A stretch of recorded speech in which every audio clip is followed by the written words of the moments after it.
Arabs are the most maligned group in the history of Hollywood. They're portrayed basically as subhumans. Untermenschen, a term used by Nazis to vilify gypsies and Jews.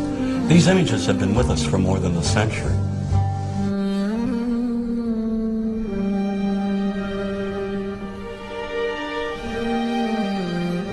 For 30 years, I've looked at how we, particularly when I say we, image makers, have projected Arabs on silver screens.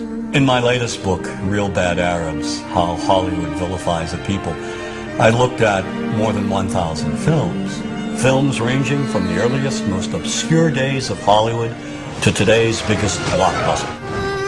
And what I tried to do is to make visible what too many of us seem not to see. A dangerously consistent pattern of hateful Arab stereotypes. Stereotypes that rob an entire people of their humanity. All aspects of our culture project the Arab as villain. That is a given. There is no deviation.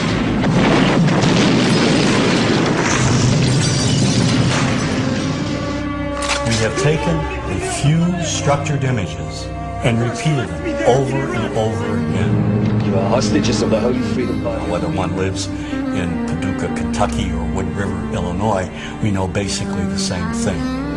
Listen to the sound of our God.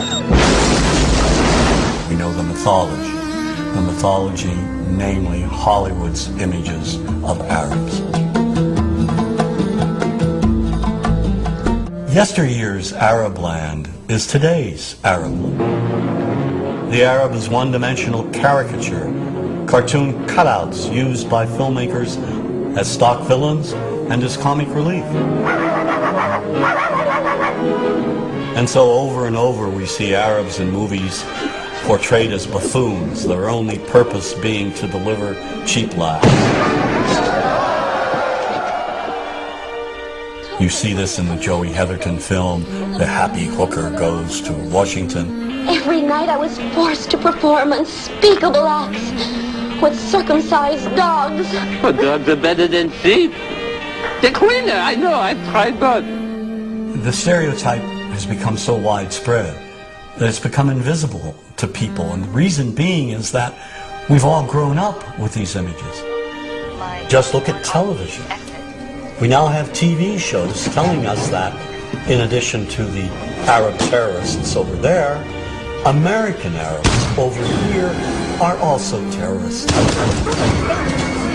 Then there's Showtime's Sleeper Cell. Here, a sinister network of Islamic groups operates on American street corners. Any homeless man could be part of this network. Even Western-looking Arabs are part of this anti-American conspiracy. We're at war with America, period. And we're going to win that war by convincing enough Americans through the spread of fear, insecurity, and terror to change their ways. And the best way to teach that lesson is by attacking them where they live, work, and play. And this paranoia runs deep.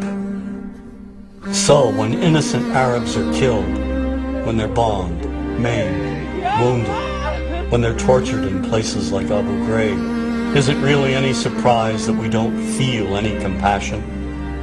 Or worse, make light of it? This is no different than what happens at the Skull and Bones initiation, and we're going to ruin people's lives over it, and we're going to hamper our military effort. You ever heard of emotional release? You ever heard of need to blow some steam off?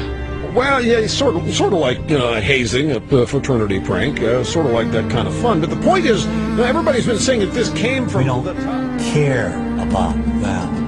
We've been preconditioned to think that those innocent civilians, clones of Al-Qaeda and Saddam Hussein, are one and the same and do not merit our sympathy, our understanding. And that's very dangerous.